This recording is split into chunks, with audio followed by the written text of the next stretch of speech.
పల్లె జనం కంటే పట్నాల్లో ఉండే వాళ్ళకి ఆదాయం బాగానే ఉంటోంది. కానీ ఆరోగ్యం విషయంలో పట్నం జనాభా పరిస్థితి దారుణంగా తయారవుతోంది.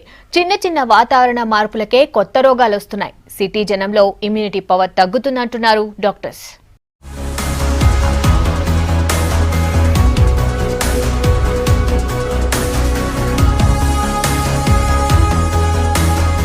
కాంక్రీట్ జంగిల్ గా మారిన హైదరాబాద్ లో జనానికి హెల్త్ ప్రాబ్లమ్స్ వెల్కమ్ చెప్తున్నాయి. ఎయిర్, సౌండ్, వాటర్ పొల్యూషన్ తో అర్బన్ పబ్లిక్ లో రోగ నిరోధక శక్తి తగ్గి అనారోగ్యం పాలవుతున్నారు. అన్ని సదుపాయాలు ఉన్న నగరానికి ఇతర దేశాల నుంచి టూరిస్టులు రావడానికి ఆసక్తి చూపిస్తారు. కానీ ఇక్కడ వాతావరణం మాత్రం నగర ప్రజల పాలిట శాపంగా మారుతోంది.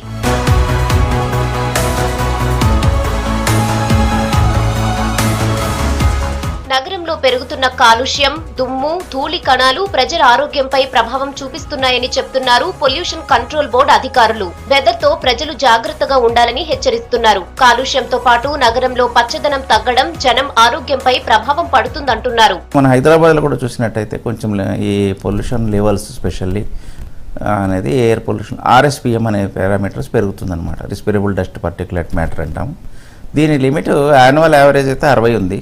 డైలీ 24 అవర్స్ యావరేజ్ అయితే 100 మైక్రోగ్రామ్స్ పర్ క్యూబిక్ మీటర్గా మనము మెజర్ చేయడం జరుగుతుంది. సో ఈ 24 అవర్స్ యావరేజ్ చూసినట్టయితే చాలా మెయిన్లీ ఇంపార్టెంట్ ట్రాఫిక్ జంక్షన్స్ ఎక్కడైతే ఉన్నాయో విపరీతమైన ట్రాఫిక్ కూడల లోపల ఈ 100 నుంచి 100 కాకుండా 120, 130 వరకు అంటే ఒక 10-20% ఎక్కువ, 20 నుంచి 30% వరకు కొద్దిగా ఎక్కువ కనిపిస్తుంది. నగర ప్రజలతో పోలిస్తే పల్లె ప్రజల్లో రోగ నిరోధక శక్తి ఎక్కువగా ఉందంటున్నారు డాక్టర్లు. ఇందుకు వాతావరణ పరిస్థితులే కారణమని చెప్తున్నారు. వారానికి ఒక్కసారైనా పల్లెల్లో గడపాలని, నగర రోడ్లపై తిరిగినప్పుడు మాస్కులు వాడాలని డాక్టర్లు సూచిస్తున్నారు. నగర ప్రజలు ఎక్కువగా శ్వాసకోశ వ్యాధుల బారిన పడుతున్నారని చెప్తున్నారు. హైదరాబాద్ లో కానీ పట్టణాలలో ఉండే ఎన్విరాన్మెంట్ లో మనకి పొల్యూషను, పొల్యూటెంట్స్, కెమికల్స్, తర్వాత వాహనాల నుంచి వచ్చే పొగలు, సిగరెట్ పొగ, ఇలాంటివన్నీ కూడా మనం ఎక్స్పోజ్ అవుతూ ఉంటాం. కాబట్టి జనరల్గా ఆ రెస్పిరేటరీ ట్రాక్ట్లో ఉండే ఇమ్యూనిటీ అంతా కూడాను బాగా దెబ్బతింటుంది. ఈ ఇమ్యూనిటీ దెబ్బతినడం వలన ఫ్రీక్వెంట్గా కోల్డ్స్ కానీ, సైనస్ ఇన్ఫెక్షన్ కానీ, అలాగే రెస్పిరేటరీ ఇన్ఫెక్షన్స్, బ్రాంకైటిస్ అని, నిమోనియా ఇలాంటివన్నీ కూడా వచ్చే అవకాశం ఉందన్నమాట.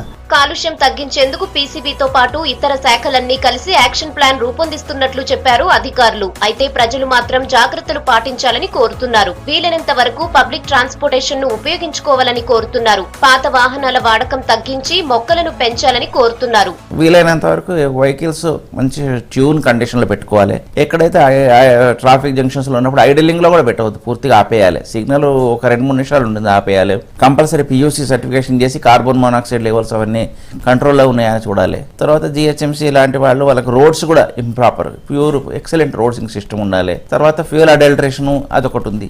వీలైనంత వరకు సంబంధిత అధికారి అడల్ట్రేషన్ ఆఫ్ ఫ్యూయల్ అది ఆపేయాలి. చెట్లని విపరీతంగా పెంచుకోవాలి. ఎందుకంటే కార్బన్ డైఆక్సైడ్ అలాంటి ప్రొడ్యూస్ ఇంక్రీజ్ చేయడము అదొకటి మనకు మెయిన్ ఇంపార్టెంట్.